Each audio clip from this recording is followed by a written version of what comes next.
So,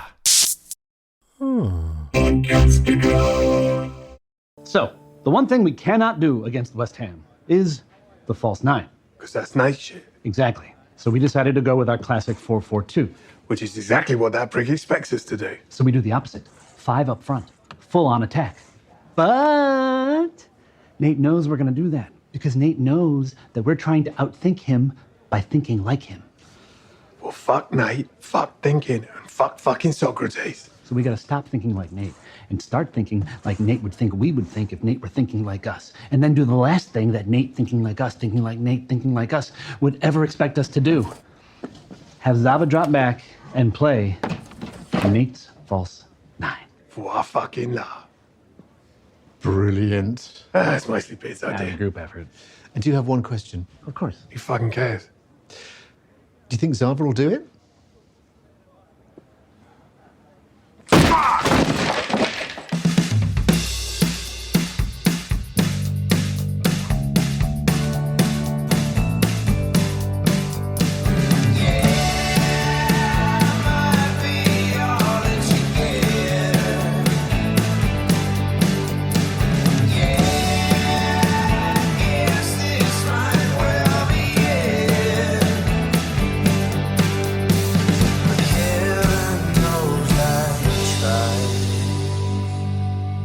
Welcome to another episode of the Revisited Podcast. I'm Ben. And I'm Kristin.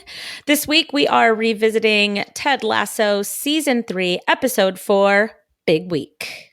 Hey, Kristin, guess what? What? Chicken We're butt. back. I know! It's so nice. We took a little bit of a break. Had to. We both had quite a bit going on that it just would have been impossible to schedule it. And even if we did, like, we wouldn't have had our full concentration wouldn't have been on it, which, you know, it would have been lacking. Mm-hmm. So, but you had stuff going on with, you know, with your job as a teacher that you really had to focus on, plus your own studies that you were going through. Yeah. I was coming off of WrestleMania weekend, which we did do an episode after that, but I had Fan Expo Philadelphia come up, and then I was sick for 2 freaking weeks afterwards with Con Crud, which I've never gotten before. And that was not fun. You know, it happens. I'm still kind of recovering from it too. I'm not completely recovered, but I'm for the most part recovered. And it was an amazing weekend. It was so much fun. I'm so glad that you had a good time. I got to share the stage with Alan Tudyk, which I showed you a little bit of a clip of before we started. Yeah, and then you turned it off, and I was very sad. Well, unless we were going to sit there for 40 freaking minutes and watch it, which I would have been fine with it. We've been sitting here for like an hour and a half already, man. I know. But Alan Tudyk, Tom Cavanaugh, some of the cast of The Office, a National Lampoon's reunion with, I got to share the stage with Chevy fucking Chase. How was that? Because I asked you and you didn't tell me. And I really am more interested in how it was with Randy Quaid. Okay, so the panel was with Randy Quaid, Beverly D'Angelo, Dana Barron, who played the daughter, the original Audrey in the Vacation movie, and Chevy. Beverly, Dana, and Randy were there on Friday, and the panel wasn't until Sunday. Chevy didn't get there till Saturday, so I wasn't going to really have an opportunity to meet Chevy before the panel. But anytime I get there, I usually like to take advantage of time and go meet people at their tables to introduce myself. So since Beverly, Dana, and Randy were there on Friday, I was like, I'm going to go and introduce myself. Beverly D'Angelo was incredibly nice. Dana Barron, even nicer. And then I was like, man, like the 2 people I'm worried about the most on this panel are Randy Quaid and Chevy Chase. As Chevy have been. Because Chevy is pretty notorious for kind of being a dick. Kind of. And Randy is notorious for being batshit crazy. And on the lam, right? I guess that's done with.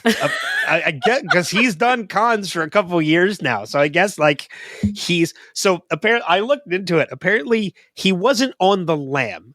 Him and his wife were left the country on the run because they were paranoid that the Hollywood. Oh God, what's the Hollywood Illuminati were out to murder him and his wife. Stop taking acid. Just stop taking acid. So, like, I was like, oh man, like, I don't know what to expect from this panel. Like, I don't know how Randy's going to be. I don't know if Chevy's going to be. I'm totally comforted by Beverly and Dana, even though I wasn't worried about them to begin with. So I was like, all right, you know what? Screw it. I'm going to go up and I'm going to introduce myself to Randy. Let me tell you, I spent 20 minutes talking to him, and he was incredibly delightful. Oh, I'm not going to lie. You talked to him about Independence Day? I did. Yay! He was incredibly nice, very open-minded, very down to earth, like didn't sound like paranoid or crazy or anything. And a friend of mine told me like he thinks a lot of that influence comes more from his wife. Aha. So when he's not with his wife, he's actually normal.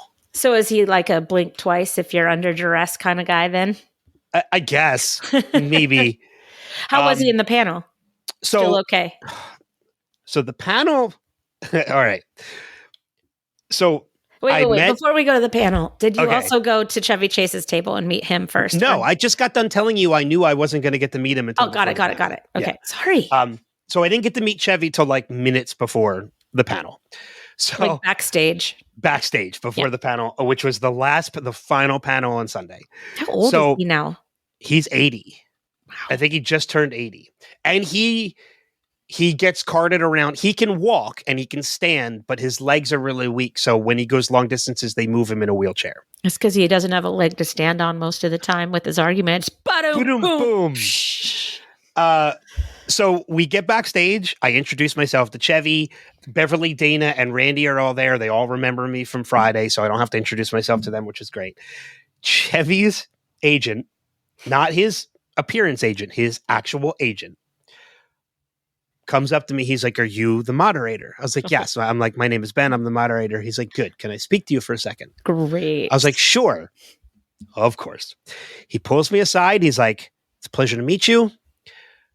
Welcome to the shit show."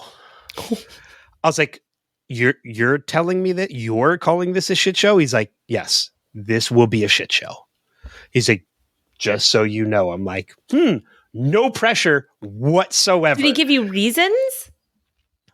That's just how Chevy is. No, but he didn't say like stay away from this or maybe. No, I was given explicit instructions to introduce them a certain way in a particular order because they had to sit in a particular. Randy needed to be next to Chevy and Beverly had to be on the opposite side of Randy. Didn't matter which seat. She just needed to be on the opposite side of Randy. Randy and Chevy needed to be next to each other. So here's where the big challenge comes in. I don't know how many people know this, but Dana Barron is paralyzed. She's in a motorized wheelchair. Oh. She doesn't do the panel in the wheelchair. She comes up on stage and they pick her up out of the chair and they put her into one of the chairs on stage. She's very self-conscious about this and she doesn't want people taking pictures of her wheelchair, of people picking her up and putting her in the chair and adjusting her and all that stuff. It's very much FDR mentality. But apparently the con never took that into account. Shut up. So she is incredibly upset backstage. I would be too. Because there's already an audience out there preparing. Nobody made preparations for this. Nobody told me. There's no screen that they can put up real quick. There's bullshit. Nothing. So at one point, like we're already like this panel was supposed to start at 3:30. It's now 3:45 and everybody's just sitting backstage trying to figure out what to do. She's going back and forth in the wheelchair trying to figure out like until finally like she at like 3:40 she's like I'm just going out there. Like there's nothing that can be done. So she goes out there. They drive her up onto the stage. The lights are already up and everything. People can see her. Like everybody in the audience can see her.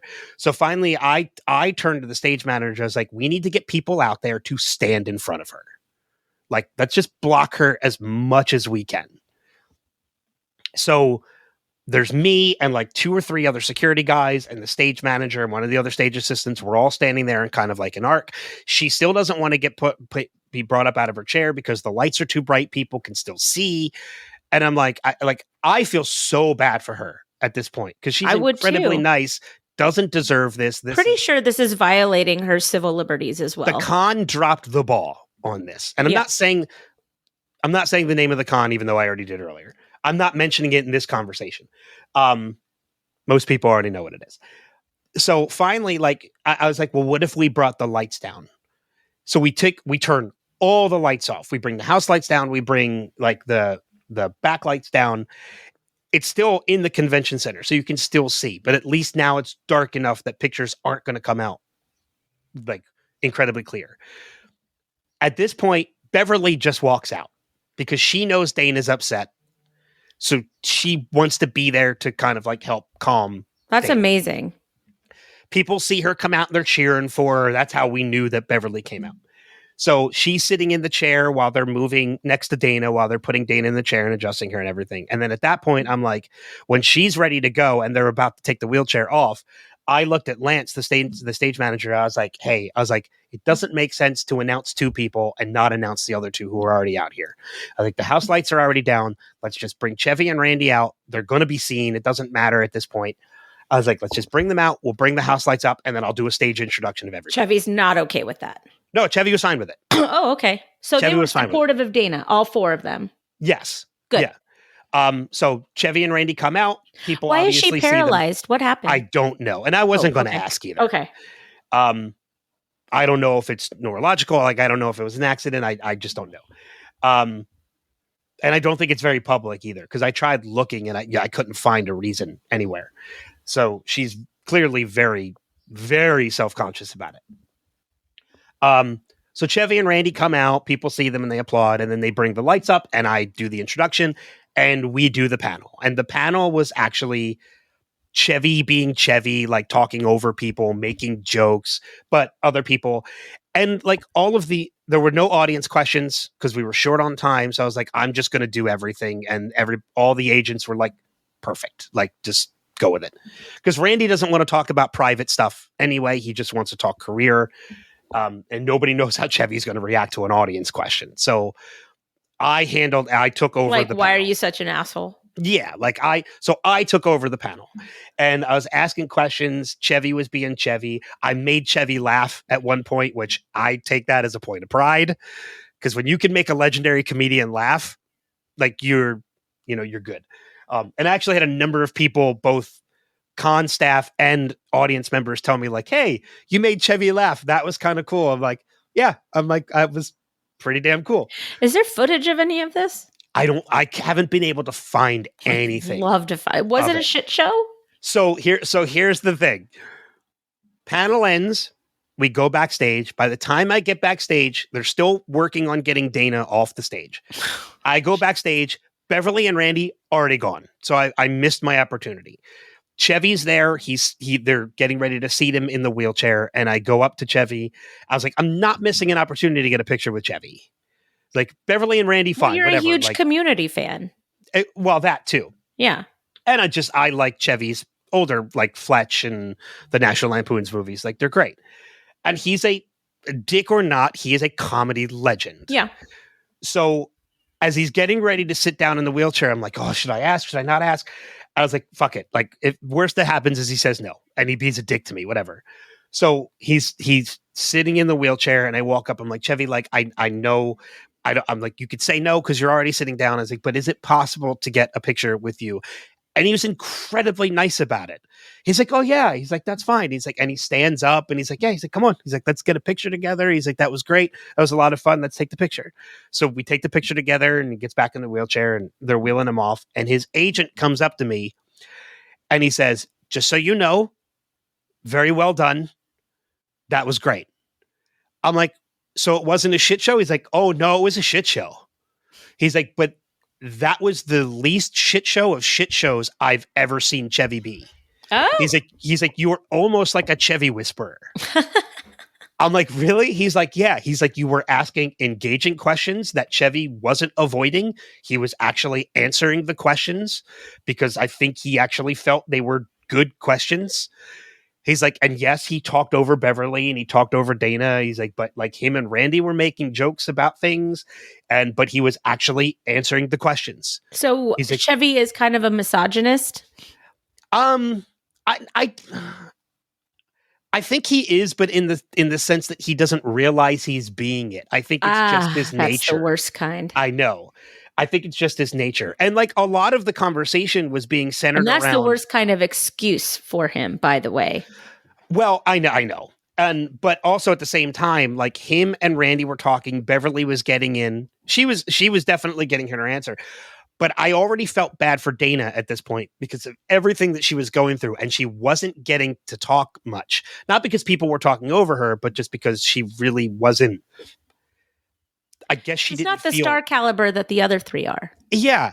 So I looked at Dana and I felt bad. I'm like, I have to. In my head, I'm like, I have to get Dana in this conversation. Like, I have to, because after everything she just went through to be on this stage, if she doesn't get a chance to talk, that's just horrible. Yeah. So I purposely at one point, I was like, Dana, I was like, I want to focus on you for a minute. I was like, you entered into this as a very young child. Like, you were in your teens when you did this. What was it like working with people? Like, Chevy was already established. Beverly and Randy were already established. Like, what was it like for you kind of coming into this with this caliber of actors as somebody who was new to the industry? And she looked at me, and you can tell when somebody looks at you, there's a way you can tell when somebody is thanking you without saying it. Yeah. Oh, yeah. And that's what I got from Dana. Like, she made eye contact with me and she gave me that look as in like, thank you. Thank you for seeing me. Yeah, for making me seen on this panel and incorporating me.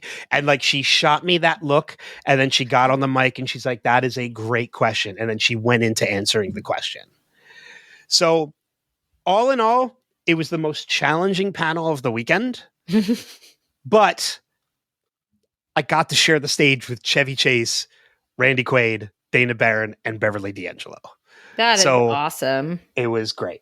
And I will say, too, on another note, I was given a panel that weekend of somebody that I didn't want, but didn't express that I didn't want it. So I got it anyway. I know how that went.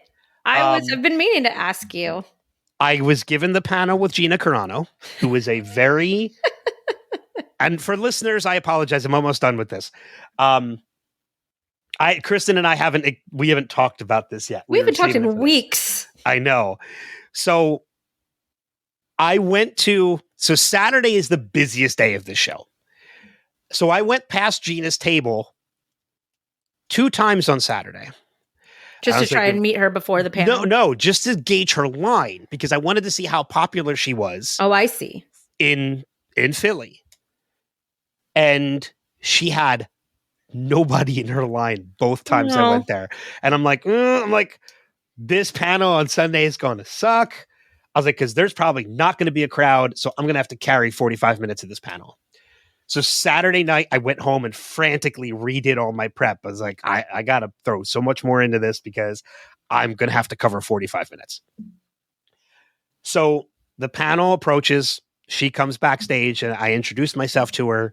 She is actually incredibly nice, incredibly sweet, very friendly, very engaging. And I said to her, I was like, okay, let's just put this out there. Is there anything that you want to avoid talking about, you don't want to talk about? She's like, nope, I'll talk about anything that comes up. I was like, in the back of my mind, I'm like, oh shit. You're like, I don't want to do that though. What's going to happen? So we go out, we do the panel. There's a small audience, but it's not huge, and it should not have been a main stage panel because it looks very barren. How many people do you think were there? So I think the main stage is set up for 700, maybe more. And I would say there was maybe 75 people in the crowd. It looked very empty. Like I said, it should have been a smaller room. So I'm very good about gauging how a panel is going to go. within the first 5 minutes. I know in the first 5 minutes whether or not I'm going to need my notes or whether or not this is just going to be casual conversation and I'm not going to need my notes. And within the first 5 minutes of that panel, I hadn't gone to my notes once. So it's like, I'm good. Like, if there are no audience questions, I'm fine. I've got this because there's enough casual banter between the two of us that this will stretch to fill the 45 minutes. And we did get some audience questions too. Were they kind? They were very kind. People asking about Star Wars, asking about Deadpool and such. The Disney lawsuit did come up in one question. She can't talk about that though. She can if she wants to. Okay. But she didn't. I would think that an NDA would be signed. She actually handled it very well. And she said, look, because the question was like, with everything going on with the Disney lawsuit, if Disney ever apologized, would she go back to Star Wars? Would she go back to The Mandalorian and playing Cara Dune? And she didn't say yes or no. She said, I don't know what the future holds. I don't know what what will happen a year from now, 5 years from now, 10 years from now. All I can tell you is how much it meant to me to be part of that universe and to play that character and what that character meant to fans. It was the most PC way to answer that question, and she handled it perfectly. Like, she even, when the panel was over, the first thing she said off stage when she looked at like me and her handler and the stage manager, she's like, did I handle that? I was like, you handled that perfectly. Like, you didn't play either side. Like, it was perfectly neutral down the middle. She's like, okay, good, because that's what I was going for. Apparently, news outlets didn't see it that way. News outlets started putting out stories that Gina Carano states that she would return to Star Wars universe. And then she rebutted it and said, like, that's not what I said. That's actually not what I said. This is the issue with, like, she went on, like, this is the issue with media sources, like, putting words in my mouth. And I actually had to sit there and I'm like, she's right. That's not what she said. Like, I actually have to defend her on this because I was there. I heard what she said. She did not say she would return to the Star Wars universe. She specifically made a point not to say that. Right. And these outlets are putting words in her mouth. So I don't agree with her views, but she was very pleasant. She was very nice. We chatted for like 20 minutes after the panel was over about like places to eat in Philly and like taking Is she from Philly? No, she had never been there before. Oh, so you were kind of giving her pointers. Yeah, she was asking like, where's the good places to go and stuff like that. And you said, Gino's. Gino's isn't in Gino's. Wait. Oh no! I told her avoid Pat's and Chino's like the. No, I know. That's why I made that joke. Well, she wanted a restaurant anyway. So one more quick story, and then I promise we'll go into that. Don't worry. Most of you won't hear this because it'll be the show coverage starts here. Yeah, pretty much. Yeah, you'll know in the show notes. I'll make this story. So Alan Tudyk was my favorite panel of the weekend. Might have become my favorite panel I've ever done. But a very close second was Tom Cavanaugh from The Flash and a bunch of other people. He was just like, when I tell you I didn't check my show notes once, or my prep notes once, didn't check my notes once. Like, it was just incredible banter back and forth. This is the Tasty Cake story I mentioned to you beforehand. So him and actor Michael Ian Black have a podcast, and it's called Mike and Tom Eat Snacks. All it is the two of them having uncensored conversations while checking out a new snack. I love it. So I was like, you know what? Great idea. I'm going to play into this, and I'm going to bring him some Tastes of Philly. So I brought him Hers potato chips and butterscotch crimpets tasty cakes and peanut butter candy cake tasty cakes. This is your tasty cake story. This is my tasty cake story. So I mentioned I had them, when we were talking about the podcast, and he's like, but if you have snacks, I'll gladly take them. So we go through, we do the panel. We're backstage, and I have the bag of snacks, and I hand them to him, and he looks at me, he goes, "Oh, you actually brought me snacks?" Yeah. I was like, "Yeah." Like, what did you think I was lying? He's like, "No, I just didn't think anything of it." He's like, let's take a look. What do you got? So I show him the Hers potato chips. He's like, "Okay, I've had those before, but they're good. I'll take them." Show him the butterscotch crimpets. He's like, "Okay, now we're speaking my language."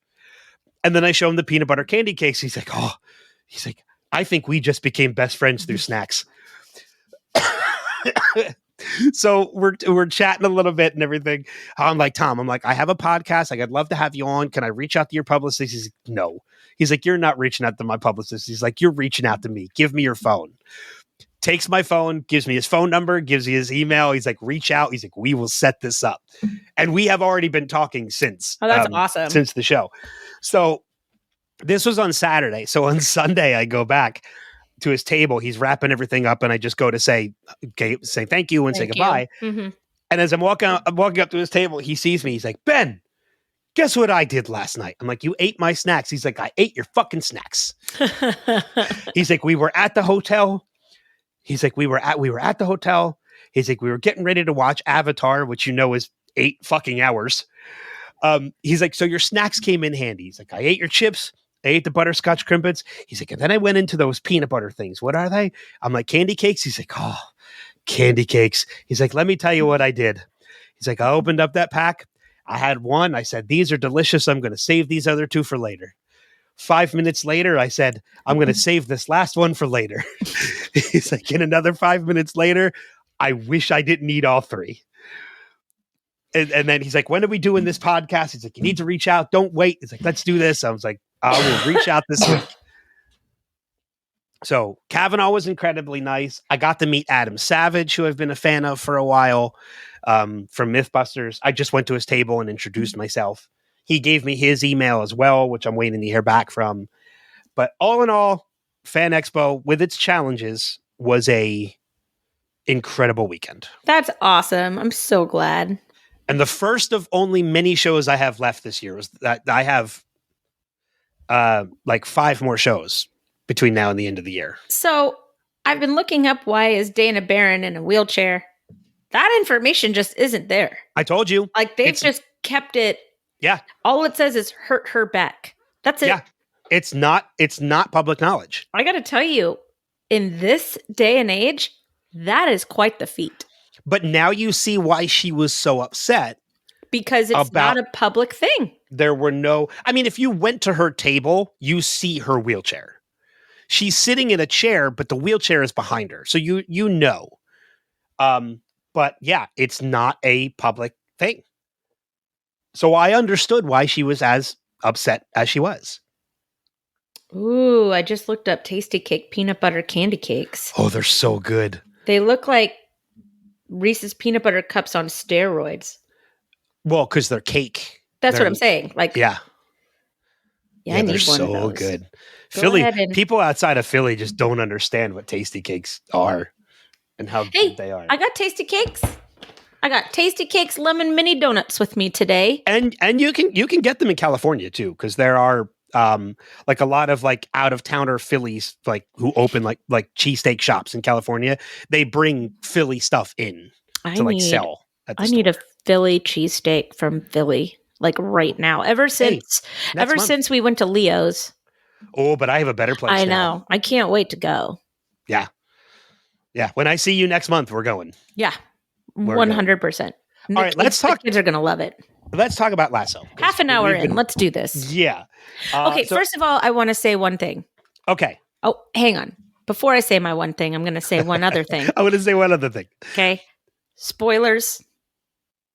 Right? Yes. We do our spoilers thing. Spoiler full territory. I'm a little rusty. If you want to, I was going to say it, but I didn't know you had your thing first. So yes, this is a spoiler full podcast, but we avoid spoilers as best we can, but we do a spoiler section at the end. So if you want to avoid that, we're watching for the first time, check the show notes for the times and you know where to skip over till we go into feedback and favorite quotes. Go ahead. Your other one thing. Your actual one thing. You keep talking. Sorry. Okay. No.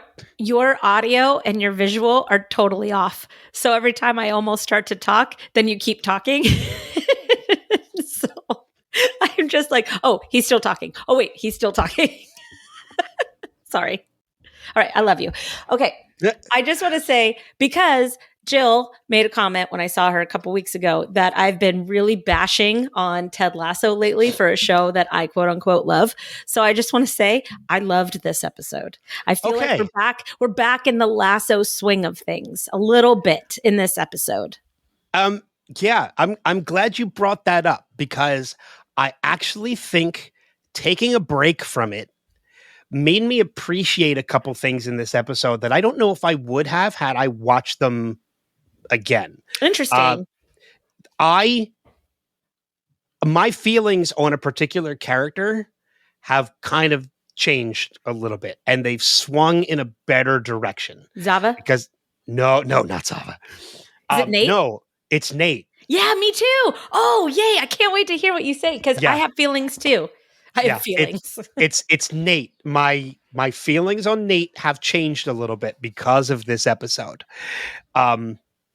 So episode season 3, episode 4, big week. I want to start off by saying, so first off, this episode jumps right into it. It's the next morning after the last episode 451, which I actually, before I watched this one, because we had been away from Lasso for so long, I actually rewatched 451 and then watched Big Week. I watched them back to back last night, and I'm glad I did because of the fact that it starts literally the next morning. Oh, interesting. But I loved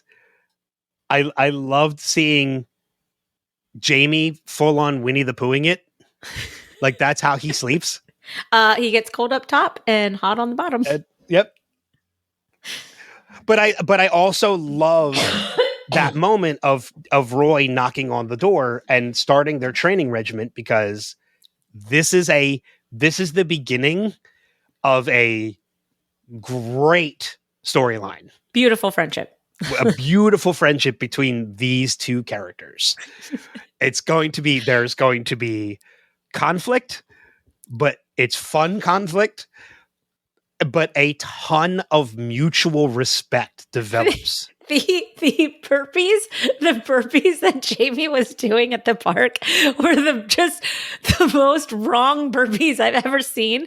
And I know those burpees of I can't possibly do one more physical movement and you're making me do burpees. Like I've done the exact horrible looking burpee that Jamie was doing in the park. And then when he just throws up, I'm like, yep. And Roy's like, cheers. Good morning. But I love the fact that he's just sitting there eating what looks like, I think, is a grilled cheese sandwich. I don't know what he's eating, but I need it. I know, but he was sitting there eating something the whole time that Jamie's just doing these burpees outside. And, so one thing about this scene did confuse me. Okay. And it is the fact that why were Roy and Jamie doing them there? Like, they don't live in that area. That's where Ted lives. So why were they there? Because I think that the shot progression was what was needed because you have Sassy getting into the Uber and then you have Nate driving by in his car and then you had Roy and Jay. So it's just the progression of, the morning after. And they were on a run. So they could have just stopped anywhere along the run, which just coincidentally happened to be there. I mean, my guess is that Ted lives close enough to the stadium that he walks to work every day. I think he does walk to work every day. So with that mentality, of course they would stop at that park before heading into work. Oh, yeah, it is a park, too. So it is just, I guess it could be. Okay. And that's where a lot of football is played by like the youth and stuff like that. Yeah. I mean, the Richmond bar is right there. That's true. Yeah. That's my thought. I want to say, too, I love this opening. This is a huge episode for Ted. And it starts with that conversation with Sassy in the beginning. Because, I'm somebody, and I've made no bones about this too. I'm somebody who has been shipping Sassy and Ted hard. I was along the first watch. And then upon this episode, like my opinion kind of changed because, Ted asks Sassy out on a proper date. And she's like, no, like that's not happening. Like you're a mess. I'm also a mess. But you're a mess. You're a bigger mess. I like what we have. And then she's a slight disarray. She's a slight disarray. Slight disarray of sunshine. But upon watching that scene, I'm like, as hard as I was shipping the two of them, she's absolutely right. Well, she's a brilliant child psychiatrist, so of course she's right. Yeah. It just would not have worked between the two of them. What they have is what works best for Ted. Yeah. So I'm glad. I think that, that might be for spoiler talk. So we'll put a pin in it. Okay. I agree with you. I think that the episode starts in typical Ted Lasso fashion. Obviously something has happened in the previous episode. We're kind of getting the fallout from that. It's both good and bad. I do like that we see cracks in Nate that maybe I didn't see the first time around. Like when he was doing his big model arrangement or whatever, and Ted falls on the floor and he laughs. But then you see that he is visibly ashamed for laughing. He's all alone and he's still like, oh my gosh, what have I done? And he picks him up and he puts him back where he belongs and he says, there you go. Like, there you go. That's where you're supposed to be. Yeah. Like he still has this high respect and need for Ted's approval and validation, but he's trying to pretend that he doesn't. And all of that is shown in like one line of dialogue. So let's talk about Nate. Since we're already on it, let's just talk about it. I was talking about Nate. I know. Sorry. I was doing an excellent job. I meant let's continue it, but I apologize. No, it's okay. I'm just giving you shit. It's fun. Nate, so what I saw from Nate this episode, Nate is incredibly guilt-ridden over everything. Over everything. I would argue that this is a bigger episode for Nate than it is Ted. I agree. Okay. I 100% agree. However, here's what I saw in the differences and what made me kind of change my view on Nate. Because we've been open and saying like we hated Nate at this point. There are a lot of people that agree with that. Yeah. And I'm not saying, by what I'm about to say, I'm not forgiving Nate. I'm not saying anything Nate did was right. He was very wrong in the actions that he took. However, there is a bigger villain, and that is Rupert. Oh my gosh. He's the villain. He is the villain because it is very clear, especially upon, like I said, I watched this last night back to back with 451, and then I watched it again this morning to actually officially take my notes. But I noticed it last night, and then I noticed it even more this morning.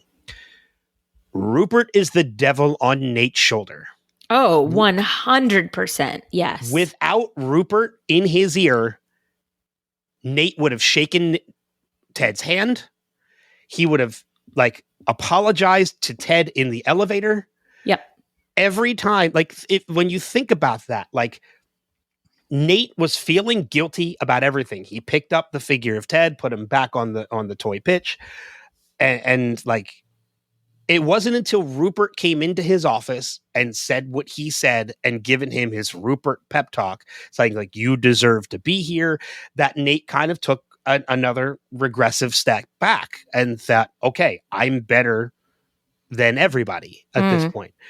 But then you get the scene in the elevator, which is hysterical, seeing Nate just facing the elevator. Nate was ready to apologize to Ted for how he was starting the apology. But then once the elevator door opens and he sees Rupert, immediately goes away. Yeah. Because it's Rupert's influence on him. Right.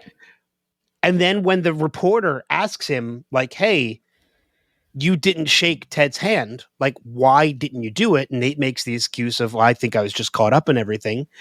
I think that that's true. I think he does. I do too. I think he looked visibly shaken that he didn't do it. Mm-hmm. Yeah. And then he's getting ready to go and actually approach Ted after the game is over to shake his hand, but is interrupted by Rupert's assistant, who hands him an invitation from Rupert to Bones and Honey, which, if I'm not mistaken, is Beard's the club bar. Is the one that he snuck into. Right. That's what I'm saying. Yeah. Yes. Okay. It's from Beard's Night Out. Right. Um, Yeah. And that's where the Jeremy, Baz, and Paul Yes. played pool all night. Yes. Okay. Yeah. I'm glad that it came back around. Yeah. So every time Nate regressively took a step backwards into the Nate that we hate, Nate wasn't the one that did it. Rupert did it. Yeah, so I think that's really visible. I'm sorry. Do you want to keep going? The only thing I was going to say was, and that means that like it gives you a little bit of leeway to kind of forgive Nate, only because you realize he's not as bad as we think he is. He's just very impressionable. So I agree with that, and I think that they make really good use of juxtaposition here, right? So for anybody that doesn't know what juxtaposition is, it is the placing side by side of two items to create some sort of an effect. And in this case, what we have Nate the night before the game, and he's on his phone looking at articles and social media of the matchup, and Rupert comes in to talk to him, and Nate doesn't get the heart to heart that he probably needs in that moment, where he's feeling a little weak. Rupert just kind of fills him with, honey and smoke and, oh, you're the best and Ted sucks or whatever, right? Okay. Then the very next scene, Ted is on his phone checking social media, just like Nate, except Rebecca comes in, and that established friendship, that established equality, and that respect for each other is so evident in their conversation, to the point that, Rebecca knows that Ted's lying, and she calls him out and says Oklahoma, which is the word, right? Which is the word from Ted's therapy, for those that may have forgotten, where it was the no bullshit word. No, stop bullshitting. Let's talk real talk, right? She knew to say Oklahoma. That's a much different dynamic. And it's why that team is as healthy as it is. And it's why, and it's what Nate is missing from his life right now. And you can see that. You can see in the fact that he's alone in his office. It's all black lacquer. He's got a black suit on. I mean, he's going through what Taylor Swift fans would call his darkness era, right? And then you have Ted, who is still being Ted. And if Rebecca and Beard and Roy had just stuck with the Lasso way, they probably would have won that game. It is very clear, and I have it in my notes too, that Nate is in everybody's head except Ted. It's not until the end of the episode that I think Nate actually gets into Ted's head. When? I don't think he ever does. I think it's when I had a thought. Wait, hang on. There was a reason why I thought so. Because only while you're looking for that, it was when he didn't shake his hand after the game. He was so bothered by it. I do see that he was bothered by it, but I still don't agree with the fact that Nate was in Ted's head, because even following that, when Roy and Beard are looking for punishment for going the wrong direction and leading the team by hate, by showing the video of Nate tearing the believe sign, Ted's still the one that kind of takes the higher ground and says, guys, like you made a mistake. It's fine. Shake it off. There's still more football to play. I still don't think that he's in his head at that point. I think he was upset by it, but I don't think he allowed it to bother him. That's just the way I saw it. I think I would have to watch it again, because you saw it twice and I only saw it once. Yeah. So you probably saw something that I didn't, which is fine. But I do like the fact that at the end of the episode, Ted does not turn to bourbon like he always does. Yeah, I picked up on that too. He put it down and he faced what was really bothering him. And it wasn't Nate. It wasn't the team. It wasn't what was going on at work. It was Michelle. Mm-hmm. And he needed to get it out. And I think that Beard's words from Codependency Anonymous was Jane really makes me go. Yeah, which with her. Yeah, oh, that's right. That's right. Was really helpful for Ted because I think that he knew that that's really what was probably poisoning him and distracting him. And getting that out, I think, is the first step in him actually starting to deal with everything that follows after that. The root of all of it is his divorce. But I think that eventually opening up that door to deal with his divorce and to confront Michelle on her transgressions is a way for them to actually, for him, not them, but for Ted to actually confront the major elephant in the room as far as his professional life goes, and that is, how do I confront and deal with Nate head on? Because there are a lot of feelings that Ted is choosing not to acknowledge, just like he did with Michelle. He acted like everything was fine for a really long time. And I think that he's doing that with Nate right now. So I think that it is bothering him more than he is letting on to anybody else, because he's Ted. He's a coach. He builds people up. He doesn't tear them down. And that game went against everything that he stands for. Everything that he stands for. So maybe it is a lot like his relationship with Michelle, in that he has said time and time again to, talking to the therapist and talking to other people, that he has felt like a failure. He's never given up on anything, and he feels like his marriage is a failure. So maybe you're right. Like, looking at everything with Nate, seeing how Nate's coaching style was, and he took Nate under his wing. Maybe he feels like a little bit of a failure when it comes to Nate. Like, maybe yes, I would think so. That's failed Nate. Yeah. He failed Nate. He did fail Nate, though. He did. And we saw that last season, and we pointed out the places where he did fail Nate.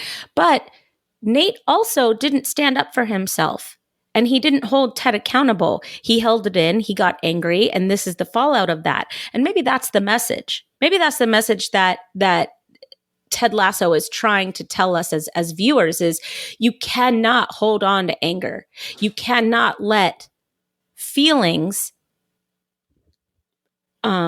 create so much toxicity inside of you that it permeates every facet of your life. And we're seeing that. We're seeing how that's falling out in Nate's life right now. And we've seen the way that Ted is trying to rebuild his life since his divorce. And we see that with, Roy doing the same thing and Rebecca doing the same thing. And what do we do with the toxicity and the damage and the trauma that comes from what happens to us on a day-to-day basis in our life and relationships? And how do we continue on in a positive manner and benefit from trauma? Yeah, keeping things bottled up never works out for anybody, because eventually that bottle fills, it overflows, and it just becomes a problem. This is going to be a very weird analogy, but I've made them before, and I will never stop making them. It's very similar to the new Ghostbusters movie, if you've seen it. I have, and I loved it. In that the containment unit is full. So rather than emptying the containment unit, you just keep stuffing ghosts in there until eventually they all get out and they become an army against you. And that's kind of similar to your emotions. And, that was a weird analogy, but I stand No, it by wasn't. It was perfect. It was a perfect analogy. But I did notice, first off, I want to say that "I'm a work in progress" is my new slogan, because that is me to a T. When Rebecca, after she says Oklahoma and, says, like, "Are you okay?" He says, "I'm a work in progress." I loved that. I kind of want to tattoo it somewhere on my body. I was like, the minute I heard that, I'm like, that's fucking me to a T right now. In fact, if you had the tattoo be "I'm a work in progress" on the believe sign. Oh, that would be a really good tattoo. I know. Because I don't think that'll ever change in my life. I think I will forever be a work in progress. Like, no, we all are. If you're alive right now, you're a work in progress, because the world is a disaster, dumpster fire of tragedies. That's the point. You will always have some kind of mess in your life, but if you're working through it, you're always a work in progress. And I'm like, I fucking love that. Like, that's my new slogan right now. I love it too. But I did also, that was a huge moment for me watching that, seeing him turn off the TV, pick up the glass, look at it, and then put it down. And then he called Michelle. Well, because it made me realize too that like we had said like, oh, I wonder if they were kind of working towards giving Ted a drinking problem, but they just never did. And that made me realize, oh, they absolutely were giving Ted a drinking problem. They just weren't making it like blatant. It was very the subtle. show wasn't about his drinking problem. Yes. It was about coping mechanisms. Yeah. And then you're right. And then to see him dial up Michelle and address the issue with Michelle after looking at his phone and seeing all the text messages from Dr. Jacob from September of 2019, like every week, just reminding him of their sessions together, and then confronting Michelle about it. And like, it's so weird because as a viewer, you hear him confront Michelle, and then when it's over, he closes the lid and he lets out this big sigh of relief, because you know that's been weighing on him this entire time. And as an audience member, we know how much this has been weighing on him. We kind of sigh a similar relief. Yeah, we've been waiting for it as well. Absolutely. Yeah. Mm-hmm. And then to see Michelle like kind of smile, as in like, I think like, I'll save it. I'm putting a pin in it for spoilers. It's one of my. You think maybe she wanted a reaction from him that I wasn't. I think she's been wanting a reaction from him all along. He hasn't gotten angry about anything, and No. I would say that would be very frustrating for somebody that needs their partner to be present. I think that's it. I don't think her dating Dr. Jacob was the intent of getting a reaction out of Ted. I think we've talked about how that relationship turned out, or why that relationship turned out. But I don't think it was ever the intent of Michelle to date Dr. Jacob just to get a reaction out of Ted. But the reason why they were going to therapy in the first place was because he was never angry. He never reacted to things. He always tried to stay positive. She's now seeing the one thing she's always wanted to see from Ted before they even started going to therapy. And that is him reacting. Mm-hmm. Or caring enough to react. Yeah, being concerned about something. So she is seeing now something in Ted that she has been wanting to see for a while. Because therapy works. And I will dive more into this in spoilers. Okay. Because there's more I have to say about this, but it kind of dives into stuff. Where do you want to go? Well, so let's stay with Ted and the team for a second, because I see Ted in this episode trying so hard to do the right thing the entire episode, just like we've seen him trying to do the right thing for the whole series at this point, right? The minute he takes his eye off the ball at halftime and he goes and talks to a psychotic Rebecca. Psychotic. He walks in and sees that his coaches have gone rogue and have done the one thing that he said, maybe we don't do this, guys. And it blows up disastrously, epically in their faces. So on first watch, did you think that it was going to be a good thing or a bad thing that they watched this video on first watch? On first watch, I honestly thought it would be a good thing. I was like, oh, these guys are going into this heated. They're just going to destroy them now. Like, they're going to come back and just keep scoring goals. And then the moment it started playing out the way it did with red cards and penalties, I was like, no, this is more appropriate. Because the team is not built on anger, because Ted is not an angry person. Well, the team has anger, but this is what I'm talking about, right? This is the whole theme of this episode. Everybody, literally everybody, there is not one character that you can point to that it does not apply to. Everyone has got the same bottled up emotions, because the lasso way is remaining above it, right? When they go low, we go high. And he has been going high for his entire tenure at Richmond, which makes his players also resort to going high and not taking the low ground. So when the one time when they're allowed to go on that low ground, all of that anger, all of it just erupts. And you really see how angry and how affected this entire team is over the loss of Nate Shelley. Well, again, like it goes back to what I said earlier too about how Nate is in everybody's head but Ted, and it is most apparent with Roy and Beard. Like when they are going with Higgins in the beginning of the episode, they're going over how they're going to play. They're going to set up all their plays for the game.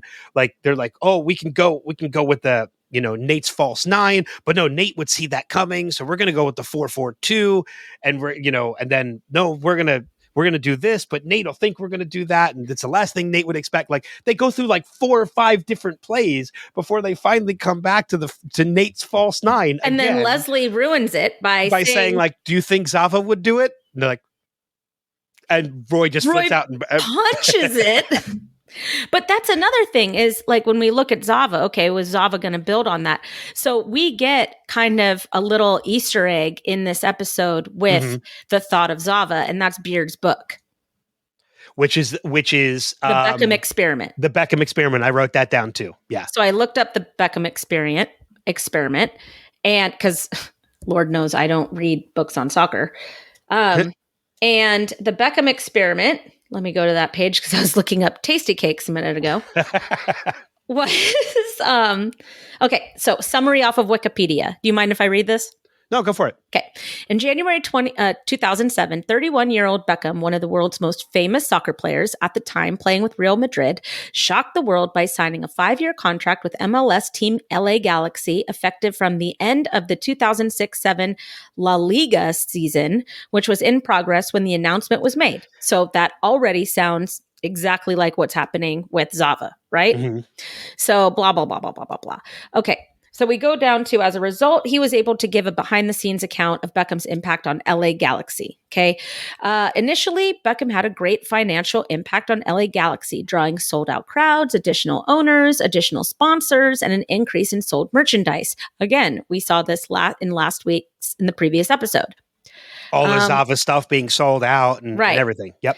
Behind the scenes, Beckham's management was seeking control over the team and league. Beckham's designated player status, as well as his overall stature and celebrity, enabled him to seek preferential treatment, including the captaincy, his own parking spot right next to the dressing room, and his own hotel room on road trips. This preferential treatment, along with Beckham's salary, much higher than that of his teammates, greatly affected the team, ripping the captaincy out of Donovan's hands and heavy consequences. Both years when Beckham was captain, the team failed to make it to the MLS playoffs. The book also delves into larger issues such as MLS's failing structure. So there was also something about, where is it?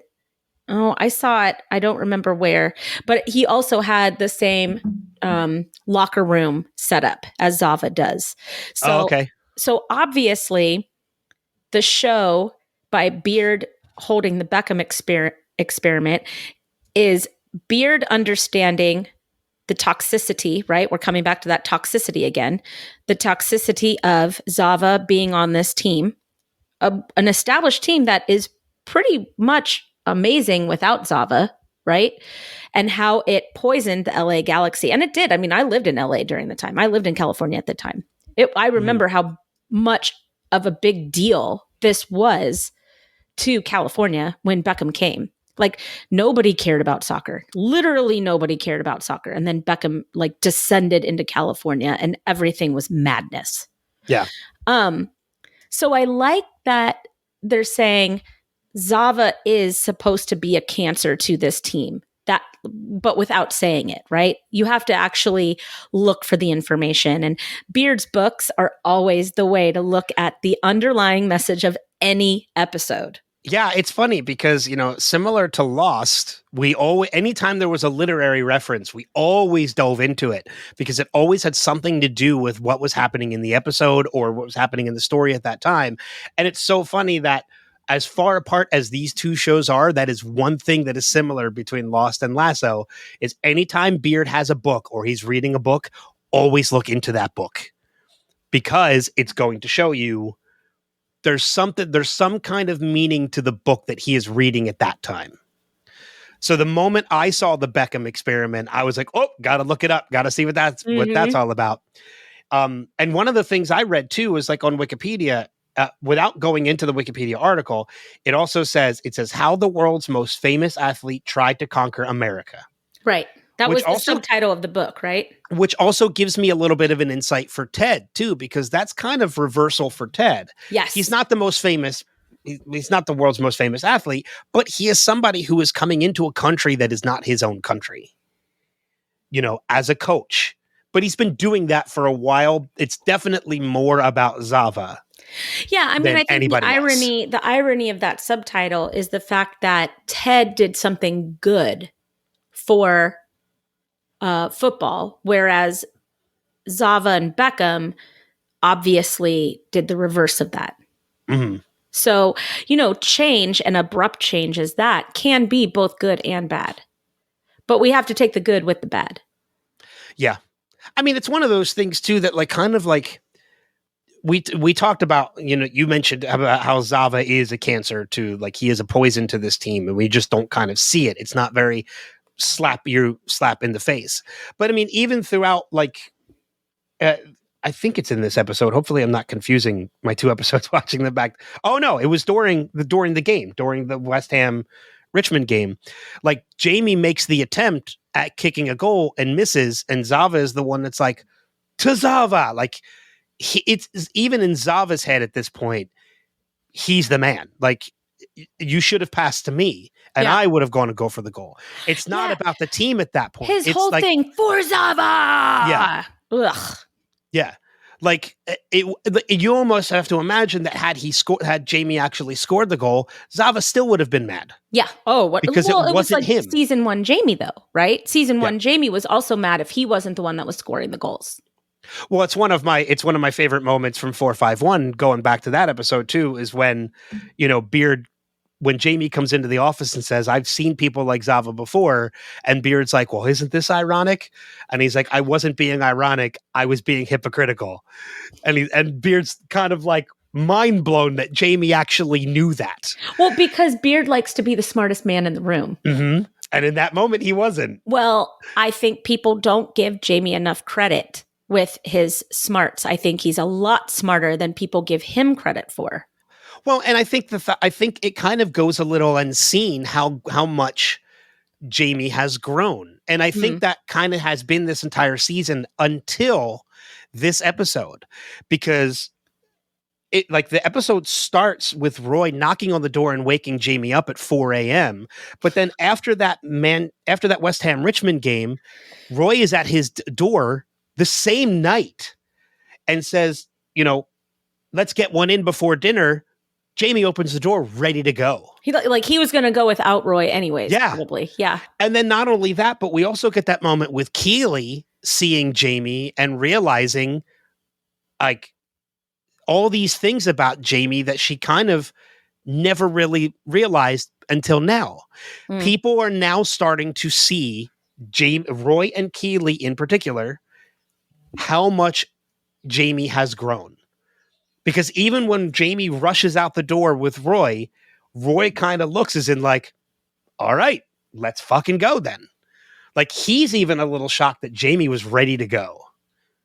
Yeah. So Roy and Keely are two people who are starting to pick up on the fact that Jamie is growing. Well, and they're the two that are probably closest to him. Mm-hmm.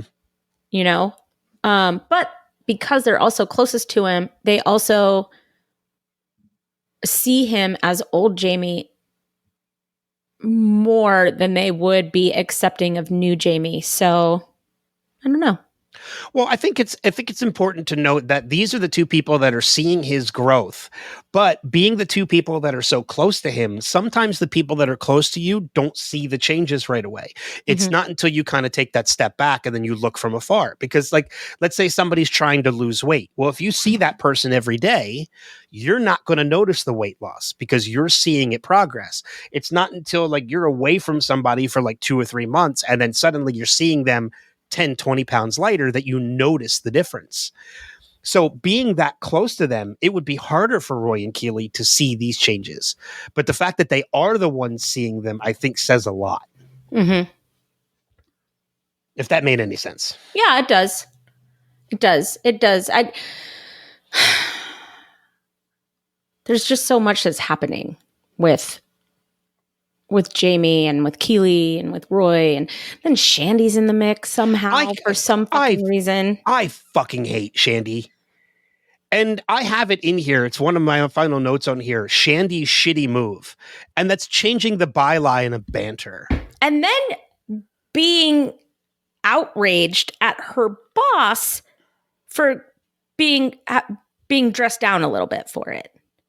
Well, so I have a little bit of a theory, and it's not really a theory. It's just kind of a thought. Shandy says at one point when she's in there filming all of the Richmond players for that banter promo, and Keely comes in and Shandy says, "It's nice being the boss." Shandy feels like she runs this company. Yes, she does. She feels like she's in charge. It's very similar to Nate last season. In Nate feeling like he's smarter than everybody else. Shandy thinks she's smarter than Keely, which is why she made that move of changing the byline without Keely's permission. Right. She thinks she's better than Keely. She's smarter than Keely. She knows more than Keely what people want. Well, Keely also kind of had a very hands-off approach to Shandy, which maybe she shouldn't have done. Well, I think a lot of that stems from the relationship with her and Rebecca, because Rebecca supported her vocally, but let Keely do her own thing. But they talked every day. Yeah, that doesn't work for Shandy. Well, Shandy and Keely talked every day too. Did they? Or did Shandy just come in and say how awesome she was and leave? Maybe it is that. You know what I mean? Like, it's just two very different dynamics. Yeah, maybe it is that. And the gum smacking, I want her to choke on the gum. But like, it's just like Shandy is such a shitty character, and she's done intentionally that way. There's nothing, very similar to Rupert. There's just no redeeming qualities about this character at all, and there never will be. Sorry, that's a bit of a spoiler, but like, she doesn't get better. She doesn't turn around. She gets worse. Yeah. A little. She gets even worse than this. But I think that's implied that she's not going to get any better, because for right now, she would have gotten better by now. Yeah. It's totally intentional. Yeah. Yeah. It's completely intentional for her to be a non-redeeming character. Yeah. I mean, even Rupert, one or two times, kind of has these moments where you see a lighter side of Rupert. Like the upcoming dinner or lunch or whatever it is. Yeah, it's still a couple episodes off. But right, yeah, but that upcoming episode, I think, is the only time that we see Rupert in a different light. In a different light, yes, absolutely. Yeah. They don't give a lighter side of Rupert. They don't give Shandy that same respect. No, never. I mean, it's. I don't want to. Yeah, it's spoilers. It's spoilery, so I don't want to say it. Shandy is just a horrible character, but it does lead us into another character who we meet for the first time this episode, and that's Jack. Which is Shandy and Keely's boss, and Barbara's boss, Not Babs. Not Babs. Not Babs. Barbara's another character who you kind of hate in this moment, but you will grow to, at the very least, appreciate. Poor Barbara. Poor Barbara and her snow globe collection. I will say Barbara is not a bad character. She is just very misunderstood at this point. Yes, she's just a different personality than everybody else. Yeah, she's not as much as we'd like to look at her and see and think she's a bad character, like, oh, I don't like her, she's horrible. You will soon come to, at the very least, appreciate Barbara and understand her better. Yeah, I think so. Yeah. Yeah, I think so. To me, the rest of this season is wonderful. So we've said how the beginning of this season is very like so much like is happening that we just kind of don't like, but it's a sludge. And we said that like Sunflowers is the episode where it really starts to come up again. after watching this episode, it's this episode. It's this episode. Yep. You know why, too? We get less Zava, which is nice. Starting next week. No, but we get less Zava this episode. Like, we only get like 4 lines from him, maybe. And to me, that was just enough. It's a little more than 4 lines, but yeah, we do. It's not a lot. No, and the fact that, I mean, you just really get a sense of his douchebaggery too, with him saying, I let all of my kids name themselves at 7 years old. Fuck you. It's so ridiculous. That's why my oldest son is Sniggly Wiggly or whatever his name is. Snoochie Boochies? What is it? Oh my God. I don't know. But he says something. I'm trying to find it now. He says something during the press conference, and it was kind of tough for me to kind of understand, like, whether, like, was he being positive or was he not? The press conference. Which press conference? At the end of the game, he says, Zava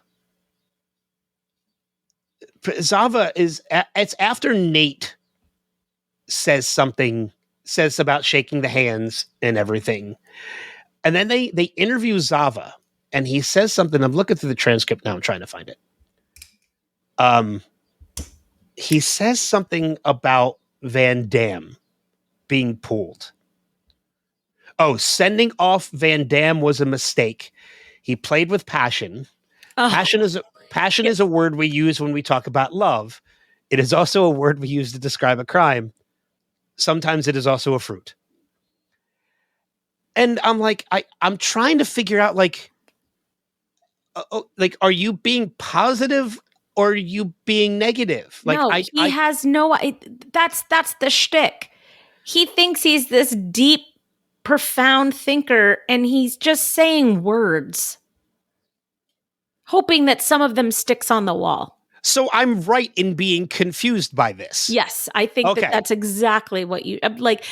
Zava is not, there's no depth to him. There's no substance to him. He's a good footballer who also likes avocados. Yeah. Oh, we'll get into that a little bit later too. Trying to think. I'm looking at my notes now. Nate is in Roy and Beard's heads. We have that. While I'm looking through, do you have anything else you kind of want to dive into? Okay, go for it. So let's go to I just want to touch on Trent Krim just because he's my favorite character in the show. He is. I love Trent He Krim. is. Every time I see him, I'm comforted. So, I mean, I love Jamie. I love Roy. I love Ted. I love blah, blah, blah, blah, blah. Trent Krim's my favorite character. Okay? Yeah, he just is. I can't deny it anymore. Trent Krim or bust. Okay. I love. It needs to be a bumper sticker. I love how he observes everything. Mm-hmm. I love the connections that he makes. I love that he is accepted as an equal in the Diamond Dogs, in the locker room, in the coach's room. It doesn't matter. He has been fully embraced by Richmond. Fully embraced. I truly believe he could walk into Rebecca's office, sit on the couch and say, "Do you mind if I spend the day here?" And she would say, "Sure." Yeah. That's I agree with that. Significant. That is significant. The fact that he was the one that came up with looking at the security footage. I guess you could take the boy out of journalism, but you can't take the journalism out of the boy. Well, you fucking ruined it with that. Ruined it. And that proves that, he's even crossed into Roy. Yeah. Roy wouldn't have said that to him if he didn't have respect for Trent. But you talk about him being as observant as he is. And what he now knows about Colin. He caught it. Yep. He caught it. What did he say? He's mine. You can't have him. He's like, "Oh, you can't have him. He's mine." Jokingly. And then knew it wasn't a joke. Oh, yeah.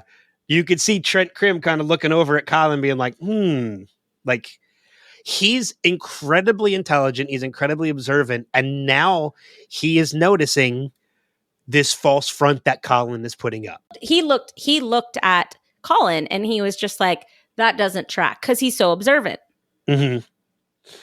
Yeah, he's just. I'm with you on Trent being, and the funny thing is too, we haven't even seen the best of Trent yet this season. I know, sunflowers. Yeah, it's going back into how great that episode is. Like we Golly, haven't I love seen, Trent Krim. we have not seen the best of Trent yet this season. There's still more, so much more of Trent to come. But I wonder what the point of looking at the footage for the sign was. Was it just that Trent needed the answer? I think that's it. Or was it like, okay, so he finds the answer. That's all well and good. It's the investigator in him. Like he saw a mystery and wanted to solve it. So did he solve it before bringing it to Beard and Roy? Or did he ask Beard and Roy to look at the footage? I think he probably went to Beard and Roy and said, hey, we can check the footage. Mm-hmm. Because at this point, remember, I don't think anybody knew that sign was down except for Ted. Ted put it back up, didn't he? Ted puts it back up. I don't think anybody... Why didn't he tape it back together? I don't know. I think at this point, Ted was the one that put the sign up. And Ted was the only one that knew that sign was ripped. Beard didn't know. Roy didn't know. Trent didn't. Nobody knew that sign was ripped except for Ted. When McAdoo takes his hand and chops Jamie's arm. that is the best. Well, what would you have done if it worked? I'm sorry, bruv. I didn't think this one through.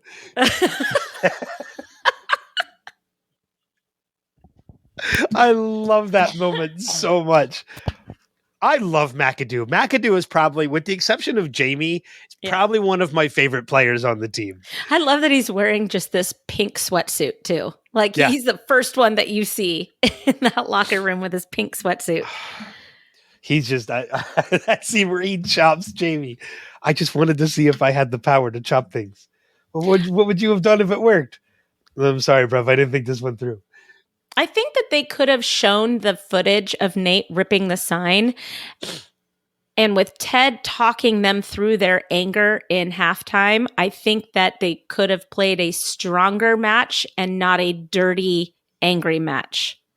I think that they could have taken the good with the bad, with Ted leading the way on that one.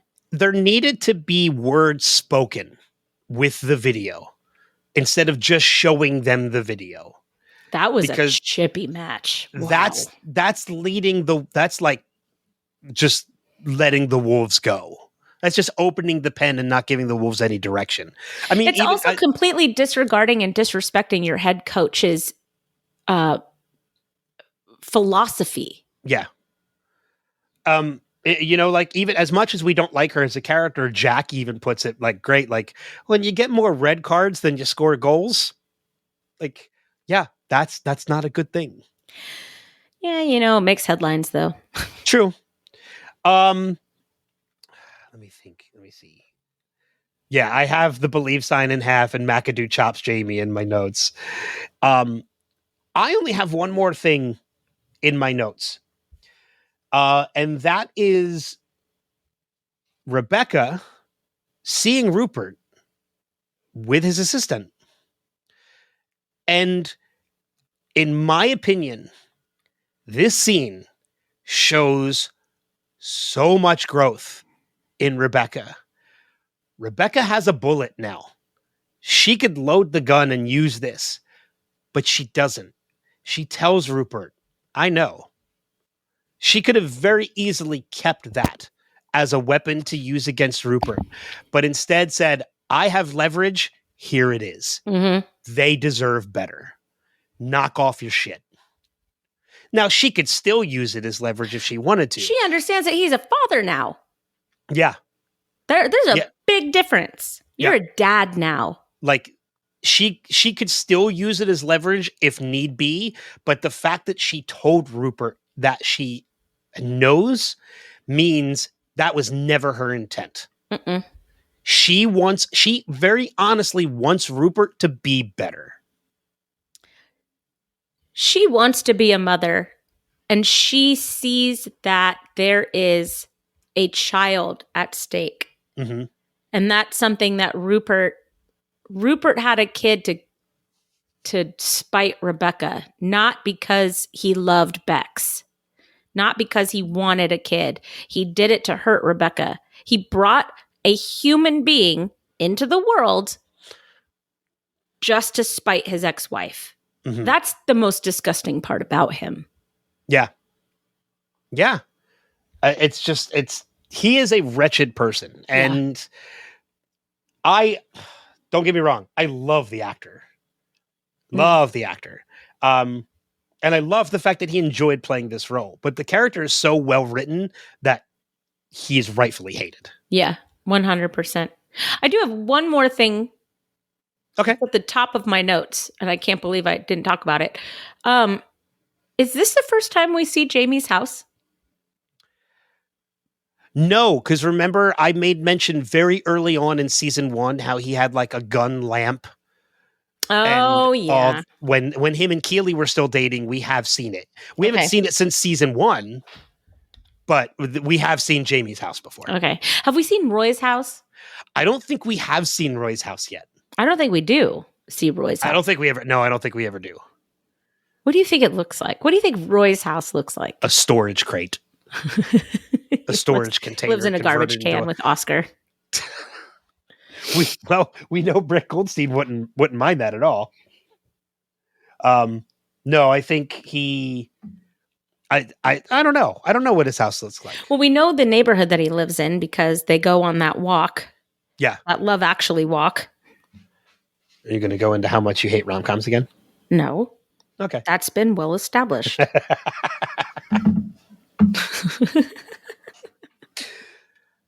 Everybody knows already. There's no point in me mentioning it again. No point. Yeah, I mean, that's everything I have is kind of we've kind of addressed. So the only stuff I have left is for spoilers. Yep, me too. I only have one spoiler. Okay. So Maybe then with two that now. So then with that being said, we're going to dive into spoiler territory. So if you want to avoid it, just check the show notes so you know when to come back into the conversation.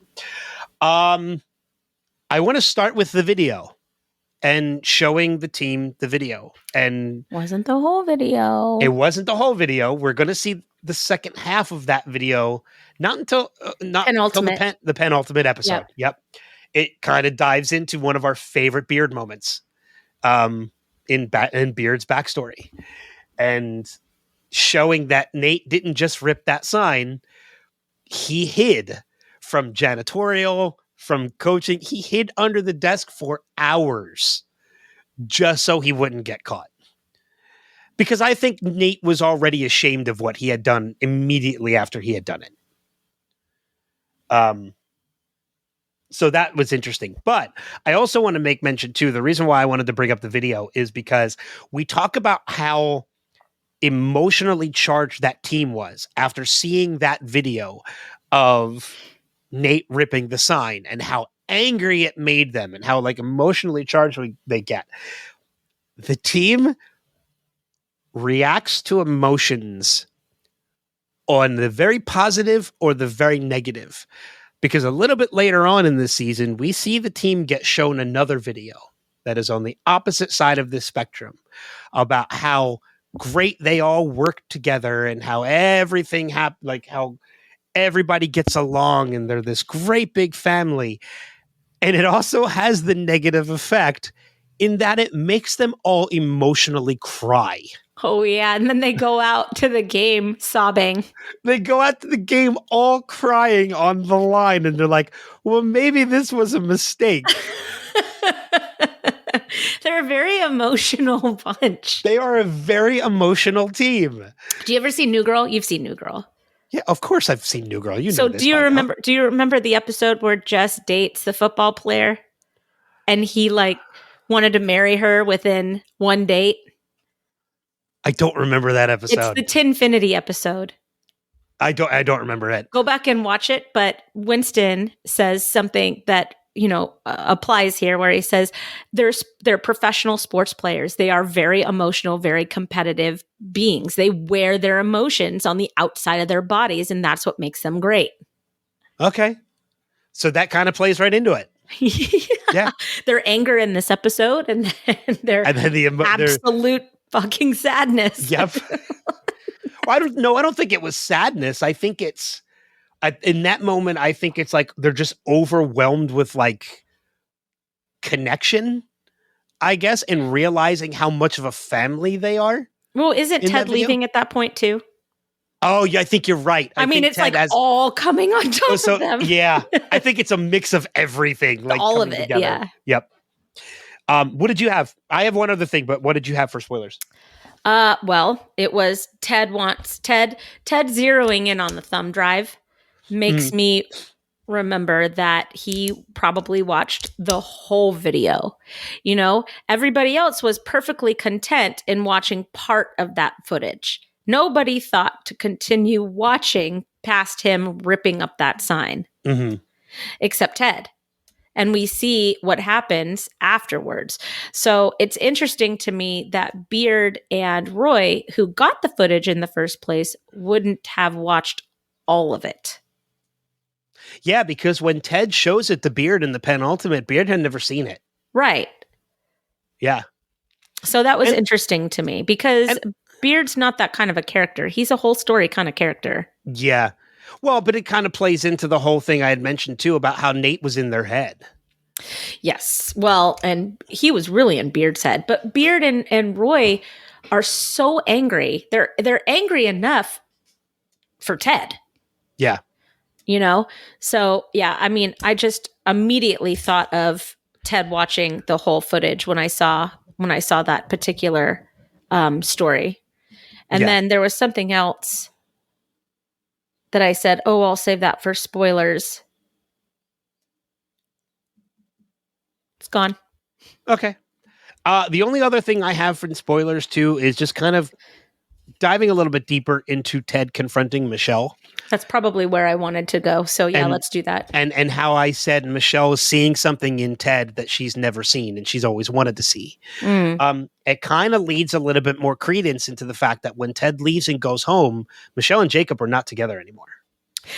That relationship is over. That relationship looked like it was over when she arrives to drop Henry off to go to Paris.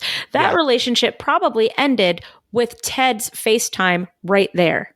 Well, because Michelle, you see Michelle happy, like you said, she got the reaction that she has been wanting for years from him. She wanted an honest conversation. Yeah. Well, and not only that, but we see, so during the finale, we see the footage of, when they're playing the game, and we see the footage of Henry and Michelle watching from home, and Dr. Jacob being in the chair, and him kind of like making comments about the game and then being like, shut up, like we want to watch the game, and him just kind of showing no interest in this game. And if you watch, every time they cut to Michelle and Henry, Jacob is further and further away from them to the end where he's back behind the bar in the house. On like his he's phone. just in the back on his phone. And I think that's kind of like a little subtle indication that this is just not like, this is Michelle and Jacob falling further and further away from each other. So my guess is that he probably has been a part of hate watching the show or the games with Michelle, right? But like pretending to be supportive at the same time for Henry's sake. And I think during this game, Michelle has detached herself emotionally from Dr. Jacob, and I think probably sees now how toxic, there we are again with that word, Dr. Jacob was to her personal life. Yeah. Yeah. I think it's a good, like, it's left very much up in the air and left to interpretation about the status of Ted and Michelle when this series ends, because very clearly we see him return to his home that he shared with Michelle and Henry. And then we see him coaching Henry's team and Michelle is in the crowd. It's never indicated for certain that they are back together and they are a family again. But I think there are enough subtle clues starting with this episode that could lead you to believe that they are giving it another go. Yeah. So, and I think this is that moment. I think her smiling after Ted confronting her on it and her getting what she's always wanted, I think this is the start of where you could be led to believe they are giving it another shot as a family. Well, I've always thought that. Oh, I always thought I thought you had said before that they weren't together. No, I've never said that. He Okay. rolled right up and put his suitcase in their house. Yeah. I've never, ever, ever thought that they did not get back together. Okay. I think that they should all move back to Richmond and live their lives out there. We did have that conversation. Yes. Yeah. But it's a lot. I mean, it's a lot to uproot a child from their school and their friends, especially I wouldn't at that know age. anything about that. Oh, I know you've done it multiple times. Yeah. So don't talk to me about that. 'Cause I took that knife to the wrong gunfight. yeah. Um, Yeah, it was Harrison Ford in that moment. I just shot you. yeah, it's pretty much. I dropped my whip as I fall to the floor. That's all I have for spoilers. Yeah, I don't have anything else. Okay. So then we welcome everybody back as we dive into some of our favorite quotes from the episode. I really said a lot of them as we were talking. Yeah, me too. I didn't even write them down. I did like Jamie's, wait, what is it? Jane's sister's in town. No thanks. That's the other one. And it's shit. What does Beard say? He's like, that was the right choice. or something about that. Yeah, where is that line? Where sorry. Shit, where is that line? Oh, burning them. Oh no, that's. Oh, I love the fact too. There's kind of like a nice dynamic between Rupert and Nate, and then Ted and Rebecca. In that Rupert comes in and says, "Burning the midnight oil, I see," and he says, "Yeah, sorry for the smell, the oil burning." He's trying to make a joke that just doesn't come across well. Right. And then it goes to Rebecca and Ted. She's like, "Working late or hardly working?" He's like, "Oh, I love that joke," and she's like, "What joke?" No, he said, I think that's not how the joke goes or something. But That's right. Yeah. Yeah. But she's like, what are you talking about? But here it is. He says, I was thinking about your sassy situation. Oh, yeah? Jane's sister is in town. No, thank you, coach. That's the right answer. Before he leaves. That's the right answer. Yeah, I really didn't write down a lot of quotes. It was a great episode. It was. It really was. Thank you for your Thank you for your help, Trent. May a young Robert Redford portray you in a film someday. Probably Dustin Hoffman. That's probably true. Yeah, I mean it's rated at an 8.1, which is one of the higher episodes of the season. Well, actually it's not. There's a number of them. Next week's episode, Signs, is only at a 7.2. What was 1 through 3? So episode 1 was 7.7. Episode 2, I don't want to go to Chelsea. 8.2. 451 was 7.9. Big Week was 8.1, so not highly rated. Signs next week is 7.2, which is actually Low. Oh no, it's not the lowest. Sunflowers is an 8.9. Should be higher. We'll Never Have Paris, which is episode 8. That's at a 6.6. That's pretty low. That's the episode where Michelle. With the Paris. Yeah. Well, With that's Paris. because everybody hates Michelle and Dr. Jacob. Which I think we shined a little bit of light on that in this episode. Locker Room Follies is 8.4. International Break is 8.5. And then I love International Break. it's a good episode. That episode is hilarious and I love it. Wait, is that Happy Uncle Day? Is it? I think it is. Wait, is that all I Happy remember Uncle's Day? is Danny just being the most not Danny he's ever been. Well, that's right. Yeah. No, that isn't Happy Uncle's Day then, because Jamie's away for that episode. Oh, and Sam wasn't able to represent Nigeria. Yes, if I remember correctly. Well, that's why Jamie's away. That's why Jamie. That's we get the moment with Jamie relating to Sam. But so that's where they follow Jamie to his mom's house then. No, that's not until Mom City. Why are we sitting here we're really spoiling the shit. We're not spoiling much of everything. We're not spoiling much. Oh, Mom City is. Yeah, you're right. Mom City is also Happy Uncle's Day. That's the penultimate, which is at a 9.3, and then the finale is 9.4. Those last 2 episodes are very good. Those last 2 episodes are going to be really tough to talk about, I can't wait. especially the finale. I can't wait. I'm excited. Be prepared, listeners. It's probably going to be a longer episode. Because just to do the callbacks alone is going to take some time. I'm excited. I am too. So real quick on some before we go into feedback, we're going to be we're going to be wrapped with Ted Lasso before this happens. But they did recently announce while we were on our break, Ted Lasso is coming to Blu-ray, and they're releasing all 3 seasons as a collection. As a Blu-ray collection. There's no reports yet on if there's any extras. I hope there are because I want outtakes of this show. But I'm thinking while we'll already be on our next series, I'm thinking of maybe picking up a copy and doing a giveaway.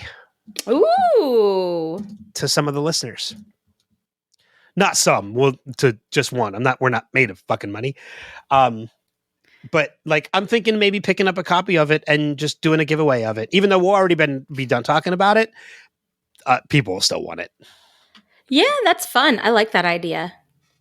So, but then with that being said, let's dive into spoilers for the episode in which we've been sitting on it for a while. But for everybody who left us feedback a couple weeks ago, we didn't forget about you. We got it all.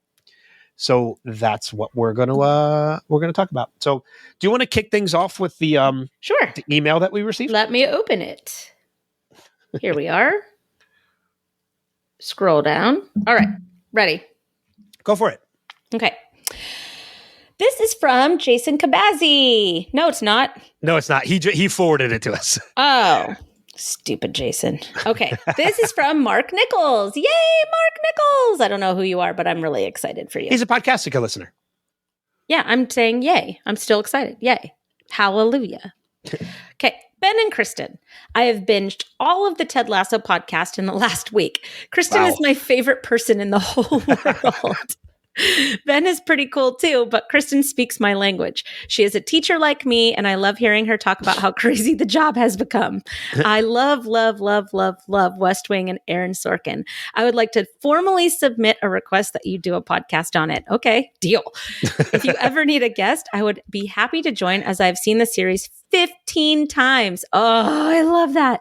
Wow. I know that you will do The Good Place, but I feel the need to send my formal request.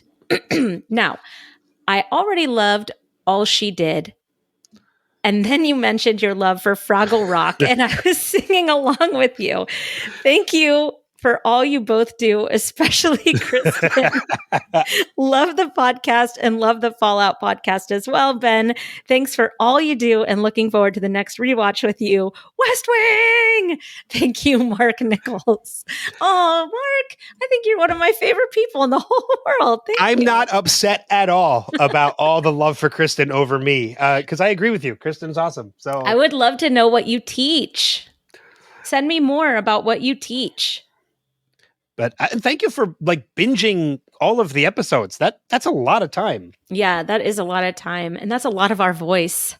Oh, God, yeah. Sometimes I come home from work and I'm like, if I have to talk to one more person today, I am going to tear my own voice box out of my throat. That's how much I hate the sound of my voice by the end of the day.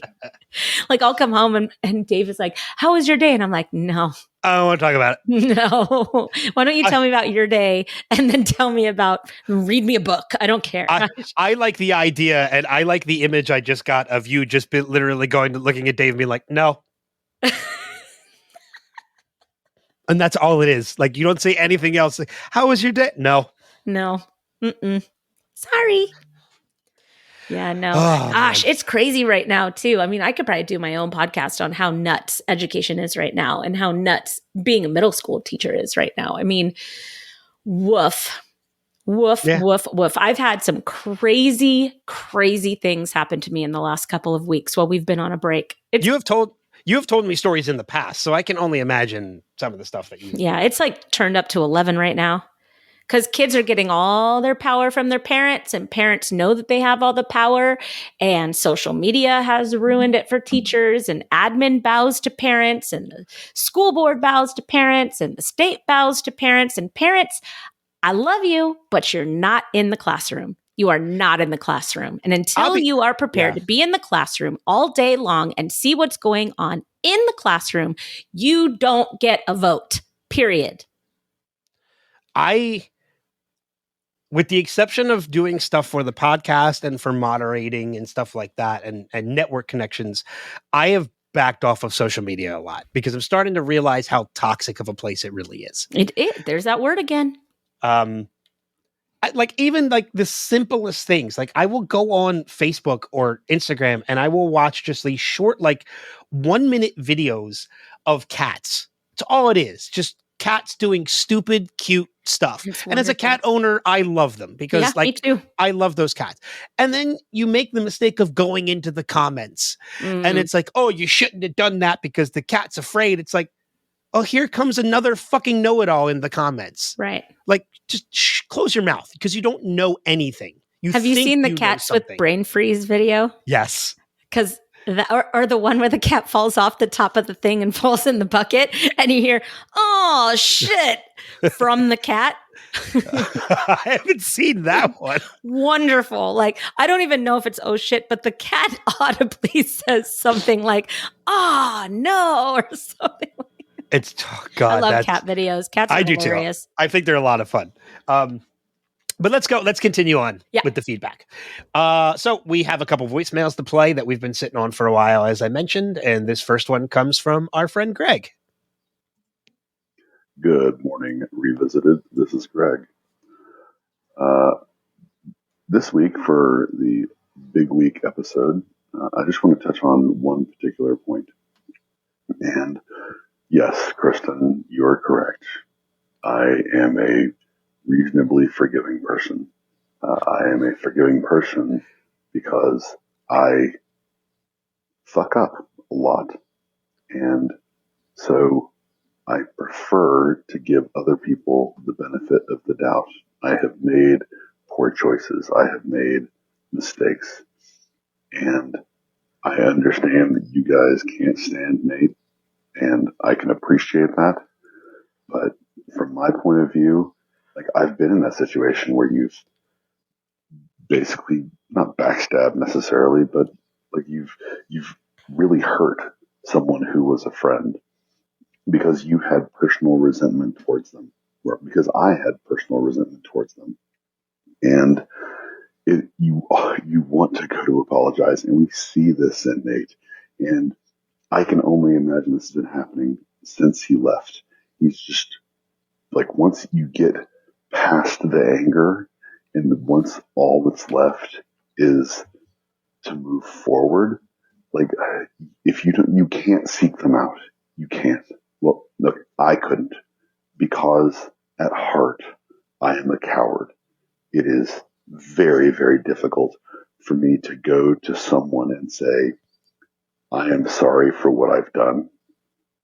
Even though, if they face me with it, I willingly accept the consequences. But it's very hard for me to go to somebody who I have hurt and say, I'm sorry. I can't seek them out. God. Anyway, so again, one of the reasons that I say this show hits so hard is because I identify with so many aspects of it.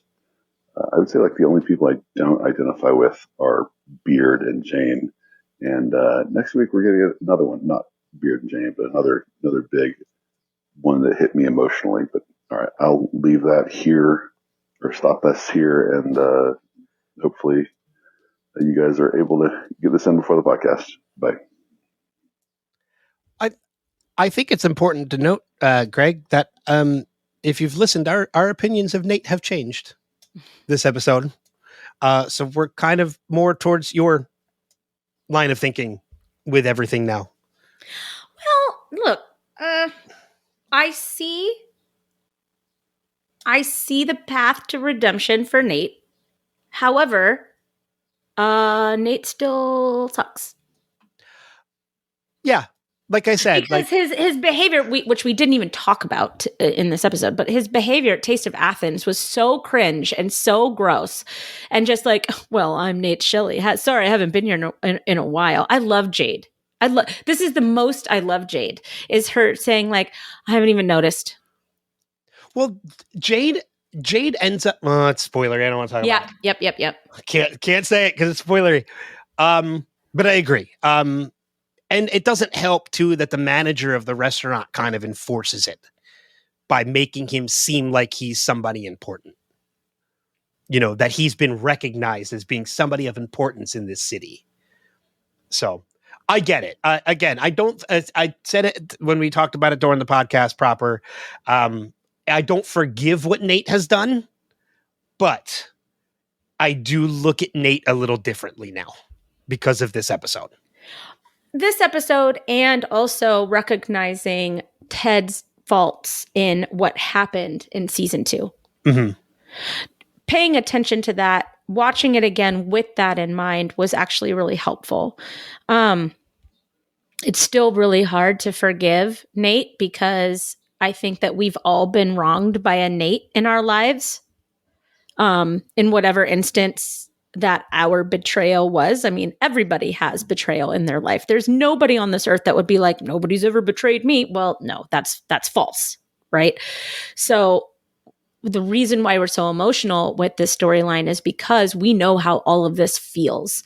And this is just on a grander scale, you know? So it's nice to rewatch it. It's nice to rewatch anything. Right now we're rewatching, or I'm rewatching, but again, Lost, right? And we're in the final season. My family is just so frustrated and confused, and it's so funny. Like they're just, and it dawns on me. It's dawned on me a lot is that the minute you're done with season 6, you need to watch season 6 again. Just season 6 before you go back and do a rewatch, because you need all that information in order to rewatch it and actually see what's happening in that season. And I think the same can be said for Ted Lasso, is that there are these huge things that are happening and huge emotions, and we get caught up in them like we do in real life. But when we go back and we look at what actually happened, we can see how it happened. And that kind of understanding and that kind of awareness, I think, is therapeutic and it's healthy. And it takes that toxicity out. Mm-hmm. What do you think? Am I making any sense? No, I think it makes complete sense. And I agree with you. I think I noticed things just in rewatching back to back in 2 nights. You know, I mentioned I watched 451 into Big Week and then rewatched Big Week again this morning and was picking up on things that really were changing my opinion. So the whole rewatch thing, I totally get that. It's one of the reasons why we do this podcast, is going back and rewatching things. So no, I think it totally makes a lot of sense. I think one other important thing to mention about Greg's voicemail too is I boosted the volume of that before we even played it. And it was still low. It's still very soft. Mm-hmm. Because that's just Greg's voice and demeanor. Like he's, I think that he's doing these around sleeping children. What do you think? I was also going to say, I'm like, Greg, if somebody else is in the room, just let us know, because we'll call for help. Like it's blink fine. Twice. Yeah, that doesn't press the 0 button twice on your phone. Just let out a long button press, and we'll know you're in trouble. We'll send the authorities. Sorry, Greg. We love you. Hold on. I got this. Greg, this is what you need to do. Ready? Did you hear that? No, hear nothing at all. Hang on. There you go. Okay, that's what you do. That joke almost completely faltered, and it just partially faltered. Oh, I got to turn my sound off on my phone now. Okay. Just in case. Well, it's a big lightsaber sound when I get texts, and my teacher group right now is blowing up because we're going to Dollywood for our end of year trip. Okay. And that Dollywood trip is in like 4 days. So okay. Let's move on then to a voicemail from our friend Alex. Hey y'all, Alex Kruger here, leaving feedback for Big Week. I'm going to start off with the folks at KJPR today. How in the world did Keely not know the name or anything at all about the person financing her business? How has Barbara not gone over this yet with Keely? I just don't see season 1 or season 2 Keely not doing the research and being more on top of things. The depreciation of her business acumen is so disheartening this season. And Shandy has yet to have a single redeeming quality. Even when she gets things right, there's a way about her and the way that she carries herself that is so frustrating. She never should have held the authority to change the banter tagline, which again is more commentary on how Keely has been running KJPR. I remember starting to warm up to Barbara in this episode. Her crazy starts to come out, and it's quite fun. But God, she wishes she worked for Rebecca instead of Keely and possibly Jack. Speaking of Jack, what a crude way to say hi to Keely in front of Keely's friends. I believe you have something of mine? Ugh, cringe. Props to Rebecca for bringing back the Oklahoma safe word with Ted when she knew he was holding back. And good for Ted for telling Michelle how he felt. I imagine it was really important for Michelle to have Ted just admit he was mad and not try to fix it and not brush it off. But he allowed himself to be mad. With how concerned he was with always making situations better, it has to mean a lot to Michelle that he offered no solutions. He didn't let anyone off the hook, and he just let it be. Crazy what happens when he has a good therapist working with him and not a creepy jerk-off with an ulterior motive. Still, at the end of the call, I feel like he left 70% of what needed said on the table, but he didn't leave everything on the table. Now, I may be in the minority, but I am a huge Jade fan. I like that she's very much herself, doesn't get rattled, and stays consistent always. I'm sure some will frame her interest of Nate in the fact that she found out he actually was a big deal, but I have an alternative way of thinking of this. Nate is kind of aloof and very uncouth around her. Once she realizes he is someone successful in his career and capable of having good press conferences with British media, she realizes he's mostly flustered because of her. She finds it endearing. She starts to realize he does have a certain je ne sais quoi, yet he's still adorkable. And yes, it's time for me to defend old Nathan Shelley. As we know, I believe in people being redeemable. Here's what shows Nate is just being poisoned by Rupert and was manipulated at a very weak point in his life. In the beginning, when the Ted figurine falls off the table, sure, he smirks at first, but then he catches himself and picks Ted back up and puts him back because Rupert isn't around. Nate's in his basement or whatever. Nate was about to apologize or at least address his exit in the elevator until Rupert appeared. And lastly, Nate left a celebratory press conference, the most important and aggrandizing press conference since he signed on as manager, to seek out and apologize to Ted for ignoring his handshake. It's only when he sees Ted talking to Trent, for whom Nate outed Ted too, and when Olive Oil gives Nate Rupert's invitation, does he change his mind. Olive Oil. So I'm on the side of Nate the Great in his redemption arc. I like redemption stories for characters that are genuinely capable of being good, like Benjamin Linus or Sandor Clegane, Michael from The Good Place, or Negan. Don't do it. That's it for me this week, though, folks. Looking forward to inching towards Amsterdam. And as always, we're not the only ones on this island, and we all know it. I knew where he was going with that the minute he started. That's why I said, yeah, in the beginning, because I knew it was coming. Alex, I love you. I love you. You're like one of my favorite guests that I've ever had on any podcast I've ever done. I think we think very similarly, and I think you're great, but you're fucking wrong on this.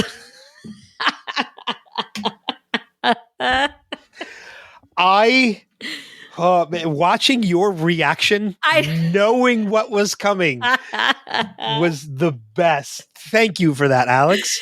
That was the most emotional roller coaster, nonverbal roller coaster I've ever been on. Your reactions during the entire voicemail were fun to watch, but when it got to that point where he started talking about redeemable characters, I knew where started he was going. listing people. Sandor Clegane. You know what? Don't ever put Sandor Clegane with Negan ever again, please, for the love of God. Oh, Alex, thank you for that. That was great. And yeah, we saw a lot of the same thing. We mentioned a lot of the same things about Nate in this Which episode. you already know because you've listened to the whole thing. So yeah, exactly. Thanks for being our echo chamber. But that was a brilliant way to end that voicemail. And Negan. Because you audibly got Kristin riled up with that. It's not hard to get me riled up. Can we just all agree on this? Okay. I live my life very out loud. La la la la la. Alex, here's your challenge for next voicemail. find a way to incorporate positivity with Negan and Ready Player One. No, shut up. Just don't. Don't. Okay, don't take that challenge. That's not a challenge that anybody needs. I want to congratulate Alex real quick too, because he did start a podcast, as we had mentioned before. He's got his I apologize, Alex, for not knowing the name off the top of my head. But it is a Phillies-based podcast, and they've since actually gotten picked up by a sports podcasting network. That is so great. Well, he's got a great voice for this. Yeah, and you can tell he does his research, and he does what needs to be done. So yeah, congratulations on the podcast being picked up and being part of a network now, which is great. That is wonderful news. Congratulations. He reached out to me and asked me when they were like getting approached by it, like if I had any advice on all of that too, which meant a lot too, that he reached out to me about it. That's great. So, let's have him on again. I'm down for that, for sure. All right, we got one more piece of feedback, which is a voicemail from our friend Steve Brown. Live Steving. Hello, Ben and Kristin. This is Steve, and this is going to be for Ted Lasso, Season 3, Episode 4, Big Week. Oh, who is banging on Jamie's door? Oh, it's Roy. Time for training.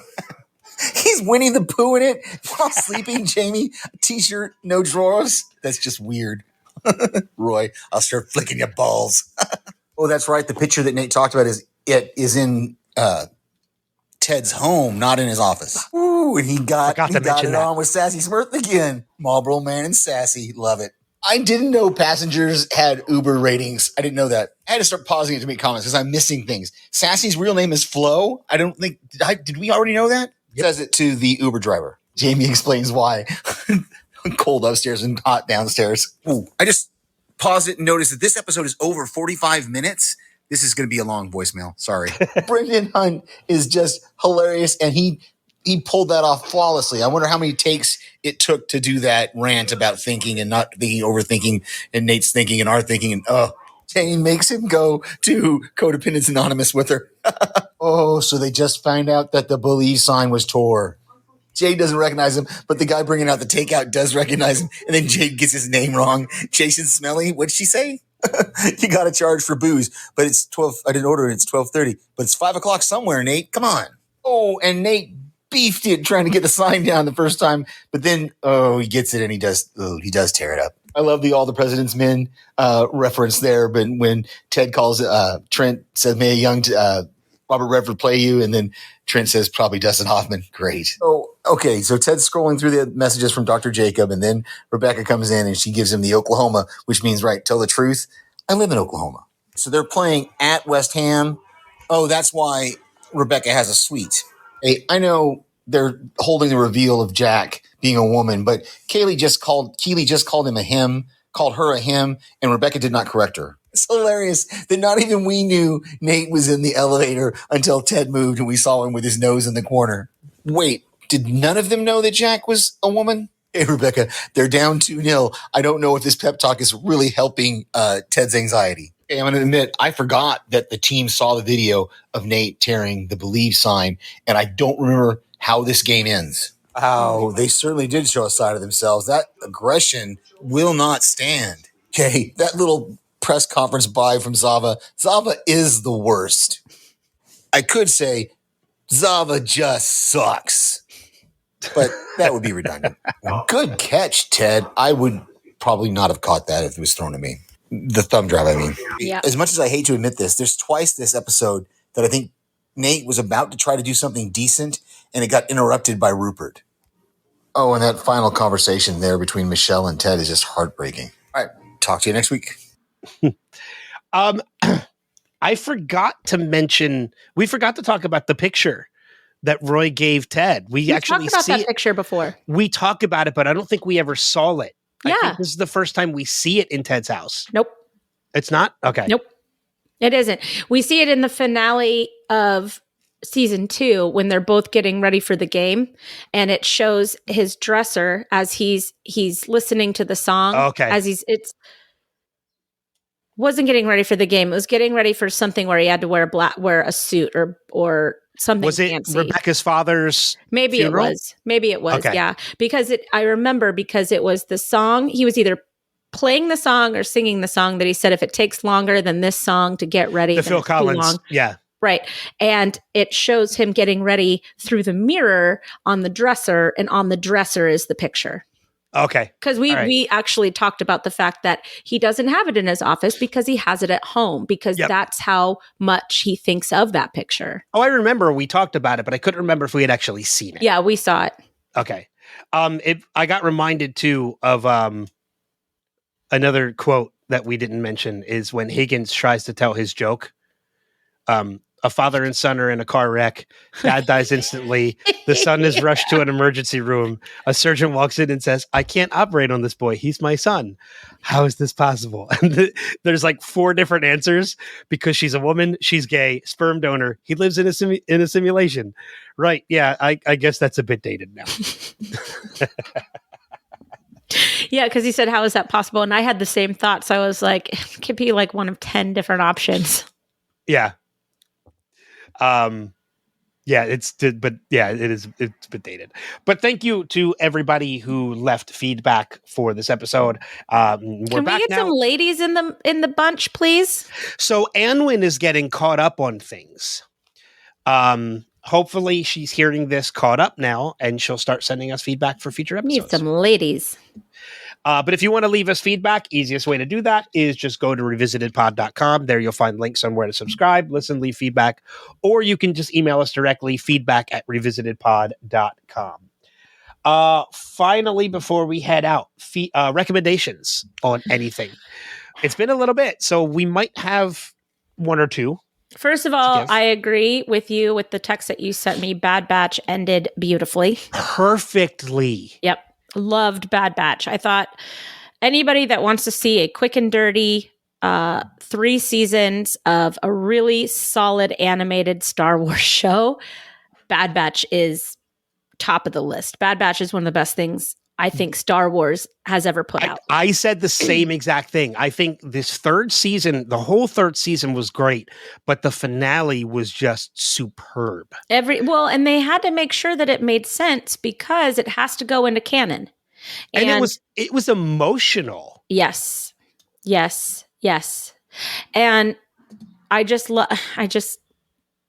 also just love those characters so much.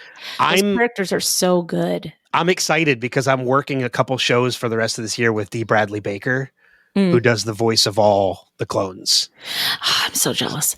That's going to be so fun. He does a number of voices in Star Wars canon, but he does the voice of all the clones for the Bad Batch. Which is a lot of work, I imagine. Yeah, it's 5 characters. Right. Well, becomes 4, but I like it that both of us were like, but I mean, it was incredibly emotional. It was such a great finale. So much so I said the same thing afterwards. I was like, you know what? I think the Bad Batch might be one of my favorite things of Star Wars canon. Well, and Rebels was always at the top for me. And Rebels definitely was beat out by Bad Batch. Yeah. Nothing will ever beat Andor for me, ever. I still need to watch it. You know what? I can't even talk about that with you because it's been too long. But Andor is still 100% my favorite, followed very closely by Bad Batch, then Rebels, and then probably Ahsoka. I still need to watch that too. Ahsoka only mainly because also it's a Rebels closure. Yeah.